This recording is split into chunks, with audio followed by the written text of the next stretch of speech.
My family abandoned me because my sister blamed me for her divorce. I ruined her life years later with an email that revealed everything. Almost 7 years ago, my family removed me from their lives and kicked me out of the house.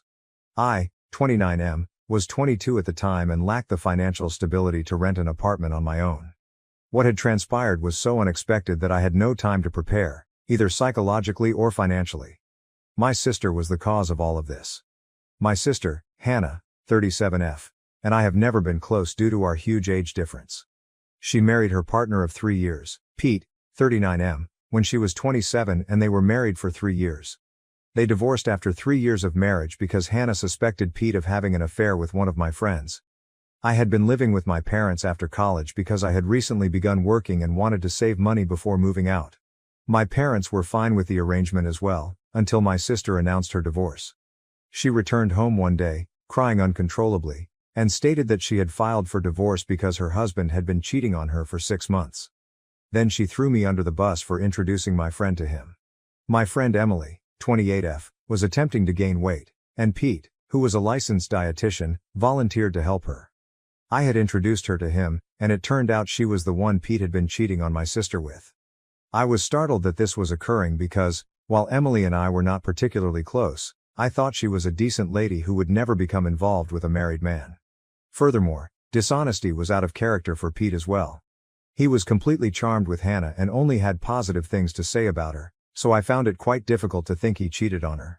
I had serious reservations, but my parents immediately trusted her and did not question anything, despite the fact that she had no evidence of him cheating.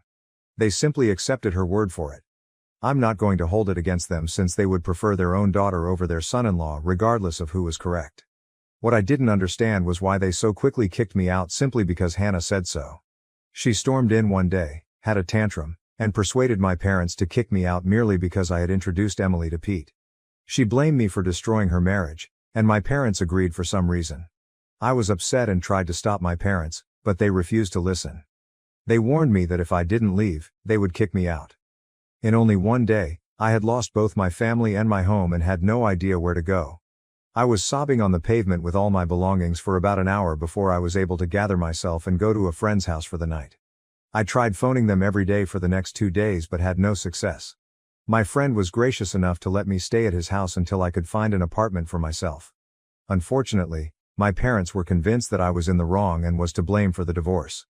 My parents had actually told me that they were disgusted by what I'd done before kicking me out, which made no sense given I wasn't the one Pete cheated on. They had blocked my number, so I couldn't reach them at all.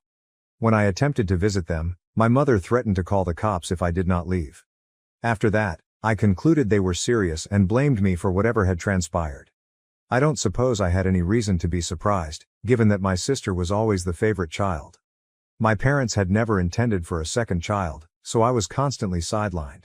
While I didn't care for it growing up, I had no idea it would lead to something so significant. Thinking about it now, I suppose I should have seen it coming, but honestly, I don't think anyone in my position could have anticipated something like this. Anyway, for the following few weeks, I tried to figure things out on my own. Since Hannah and my parents had effectively cut me off and I had no way to contact them, I couldn't chat with Pete since he had also blocked me, which made no sense to me. I couldn't find him either because Hannah and Pete had moved out of the house they shared and gone to live with their separate parents. So, with no way to contact anyone involved, I turned to Emily, my last choice for finding out the truth. As I previously stated, Emily and I were not very close, but I had to do what was necessary. I asked to meet with her one day and explain the problem. I questioned her if Hannah's claims about the affair were accurate and she flatly denied it. To be really honest, I believed her. Emily told me that she'd only seen Pete a few times, and just professionally, so there was nothing going on between them. She had no understanding why Hannah would say such nasty things about her. She even told me she'd had a stable partner for a couple of years and was planning to marry in a few months. She even showed me photos. What Emily told me was far more believable than anything Hannah stated. I had no proof, but I knew Hannah was lying about the real cause for the divorce. However, because I lacked proof, I was unable to return to my family, and I could not have returned without it. Back then, I was yearning to return to my family because I missed them so much, despite all they had done to me. With time, I was able to overcome it and move on with my life. I found a place and made my employment the focus of my life so that I could distract myself. I also needed to pay the bills, so it was a better way to cope than sitting around feeling unhappy. I was hurting a lot because I didn't have any other options, but I knew I had to keep on, with or without the support of my family. Years have passed and I am doing a lot better in life. I relocated from my small apartment to a much larger one, and I even proposed to my girlfriend of 2 years about a week ago. Our engagement post proved to be a game changer for me. Just a few days after that post, I received an email out of nowhere that not only revealed the full tale of Hannah's divorce, but also provided all of the answers I needed, along with documentation. My fiancée, Liza, 30F, normally just posted about us on Instagram, but the photo from our engagement ended up on her Facebook feed, where she had a larger audience. It was a public post, so a lot of people saw it, including my ex-brother-in-law Peter. He happened to be someone my fiancée met at a conference a few years ago, since she was a doctor, and she ended up joining him on Facebook, where he found me. It truly is a tiny world, and for the first time, I felt pleased with it. Pete contacted me a few days after we posted, but instead of texting me on social media, he chose to send an anonymous email. He subsequently claimed that he did this so he wouldn't feel strange about what he was doing, as it had been several years since his divorce, and he didn't want to appear like a disgruntled loser who hadn't moved on from what happened. Besides, he was the one who blocked me in the first place. So he felt strange and guilty about getting back in touch with me about something that happened so many years ago. The email contained the entire tale and documentation of what happened 7 years ago. When I finished reading it, I couldn't believe my eyes. Apparently, my sister was the one cheating on Pete, not the other way around, as she had been telling us for so long. Not only was that a massive lie, but she had been cheating on Pete with a friend of mine, just as she had accused him of. My friend Frank, 28M, worked as a clerk at a grocery store near Hannah's house back then. I would never have noticed the connection myself because I had never seen them together. I suppose they had kept it sufficiently under wraps, but not enough for Pete to find out. When questioned, Hannah told Pete that it was all my fault because I had introduced her to Frank and even told her how much he needed her help because he was an aspiring singer and she was a really excellent singer herself. She agreed to help him, and they were in love before they realized it. She even admitted that I was involved and had helped them keep things quiet for so long. All of this was obviously a fabrication, and I had no idea Frank and Hannah were up to anything. Pete was enraged when he found out and blocked my entire family, which he now admits was idiotic of him. However, he was so enraged that he didn't think much about his conduct. Of course, he told me all of this in person because the email was designed to be as impersonal as possible. He did not want it traced back to him, but I figured it out. He had provided copies of emails between my sister and Frank in which they discussed how easy it was to dupe Pete. The emails were filled with declarations of love and plans for where they would meet next. Hannah couldn't refute any of this because she signed off on the emails with her middle name, which few people were aware of. I had her dead to rights. After combing through Liza's Facebook friends, I concluded that Pete must have sent me the email. My gut intuition told me that it had to do with social networking. When I eventually discovered Pete on her friend list, I contacted him. We planned to meet a few days ago, and he informed me that he learned about what Hannah had told her family from Emily, who had met him a few years before. I had told Emily to keep my side of the story a secret, and I was cursing myself when I realized that if I hadn't said that, she would have informed Pete about it, and I would have been able to prove my innocence a long time ago. Anyway, Emily and Pete ran into one another a few years ago, and she ended up questioning him about their divorce. They started conversing and he eventually learned what Hannah had told us. He said that he wanted to speak with me about it and tell me the truth. But he didn't because he felt strange. I swear, if Pete hadn't been so easily embarrassed, my life would have been much easier. I did forgive him though, since I needed his cooperation to completely destroy my sister, and I knew he would agree. Hannah had clearly been lying to my parents in order to secure financial assistance during her divorce, and she had even thrown me under the bus for good measure, knowing that one discussion with Emily would disclose the truth. I couldn't believe someone, particularly someone related to me by blood, could be so selfish. I'm sure Hannah never bothered to correct the record, and my parents had simply accepted whatever lies she'd been giving them during her divorce.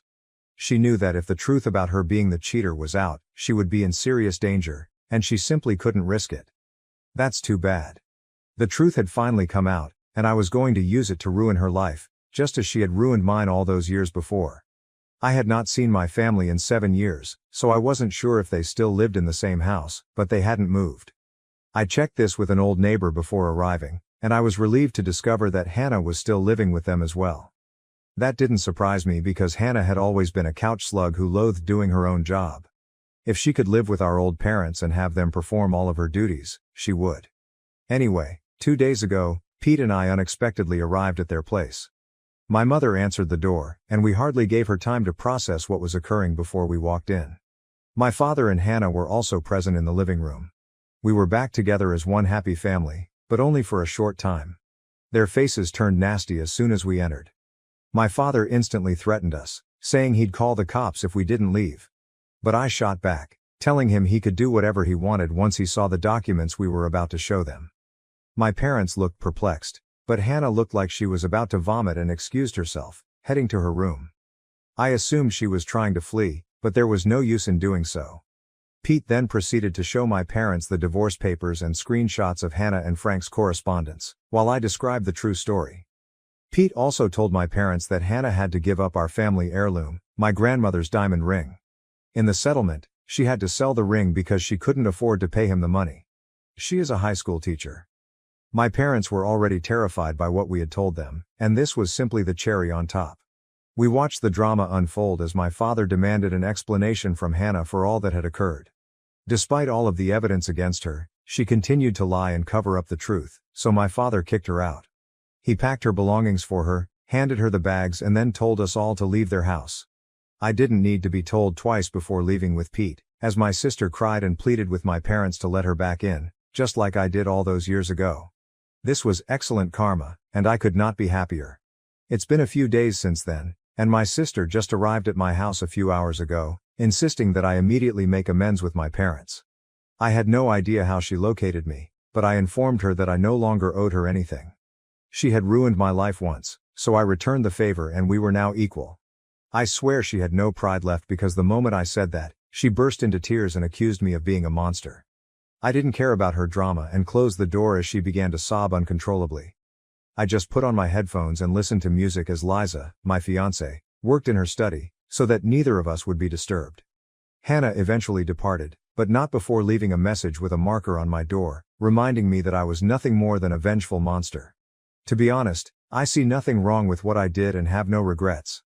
But Hannah appears to believe that I am the villain here. I just did to her what she had done to me some years ago, only I told the truth, whereas she did nothing but lie and threw me under the bus. So what do you all think? Am I the hole who ruined my sister's life and got her kicked out 7 years after she accused me of causing her divorce? Update 1. Hannah is still troubling me, despite the fact that she was kicked out a week ago. I had to threaten her with calling the cops after she called me for the 14th time today before she stopped. I'm not sure how she found my phone number and address, but that's not what I'm interested in right now. Hannah is attempting to get sympathy from me since, apparently, a school teacher's salary is insufficient for her to support herself. But I don't think that's the case. She's just furious that she has to seek a home and pay her own rent, energy and groceries now that our parents have booted her out. I don't feel really sad for her. In case you were asking, yeah, I did block her phone multiple times, but I think she's having her pals add me to conference calls, so it's pointless. My parents are as awful, if not worse than Hannah. They found me on Facebook and saw the post announcing my engagement, so they want to be a part of my life again and have expressed a wish to attend my wedding. They have not apologized yet, but for some reason, they expect me to simply invite them to my wedding, which is meant to be a very special day for me. I don't know where these individuals get the courage to say things like this, but I'm not reacting to any of it. Liza and I have had a blast reading their texts because there's no chance they're genuine right now. It's all just very sad for them. Update 2. Hannah showed up at my house again after I threatened to report her for harassment yesterday. I was about to go for work, but she stopped me by flinging herself across the hood of my car and refusing to move until I spoke with her. It was really frustrating, so I ended up contacting the cops this time. They carried her away while she yelled and wept, attempting to paint me as the evil guy. But nobody believed her sad girl play. It took some time to file charges against her, but once I did, I left for work since I didn't want to let this minor incident spoil my day. I was confident that my parents would bail her out because she was their favorite, and I was proven correct. After getting her out, my parents texted me a lengthy message about how I was being far too harsh on them for an honest mistake they made nearly 10 years ago. It was comical since nothing about what my sister and dad subjected me to was either honest or incorrect. They knew exactly what they were doing and were fully aware of how nasty they were. Despite the fact that I had nowhere else to go, they nonetheless sent me out on the street. So now that I can do the same to them, I see no reason to be forgiving or compassionate. I texted my parents back, telling them that they had lost the right to tell me what I could and couldn't do years ago, so they should stop fooling themselves. I have not blocked them yet because I haven't had time to check my messages, but I will shortly. Hopefully, I'll be free of this entire family for good. Update 3. I just got home from work and checked my social media, only to discover that my folks had sent me yet another lengthy message. Liza and I went through it together, and I swear it was the funniest thing I had ever read. I suppose the poor people are unaware that nothing they say or do today will cause me any harm. I am just giggling at how delusional and sad they are. Apparently they still consider us to be family, and they have taken Hannah back in. They've decided that both of their children need a second chance, as if I've ever done anything wrong. So while they have welcomed my sister back in, they also expect me and Liza to come to their house shortly for dinner so that we may settle our disagreements civilly before the wedding. It was bold of them to think that I would want them at my wedding in the first place. We got a good laugh at their dumb message. After that, I wrote back, indicating I had no interest in anything they had asked us to. I was content living away from them, as I had for the previous 7 years. They had shown me that I was better off without them, and I would be eternally grateful for that. I didn't need them anymore, and I didn't want their supposed forgiveness. They may continue to play happy family with my sister as they had done so far. With that last text, I blocked them for good since I no longer wanted the chuckles. I was done, and I was leaving. I'm sure they'll try to contact me in some way soon, but unfortunately for them, I'm done with it. Liza is the only family I need for now, and I'm content with just her. Unfortunately, my dad and sister have never been able to think beyond themselves, and I doubt they ever will. So the next time they contact me, they will speak with my lawyer, and that is a commitment. Thank you for watching. If you haven't subscribed yet, please do so and hit the notification bell to stay updated with more shocking real-life stories happening around you.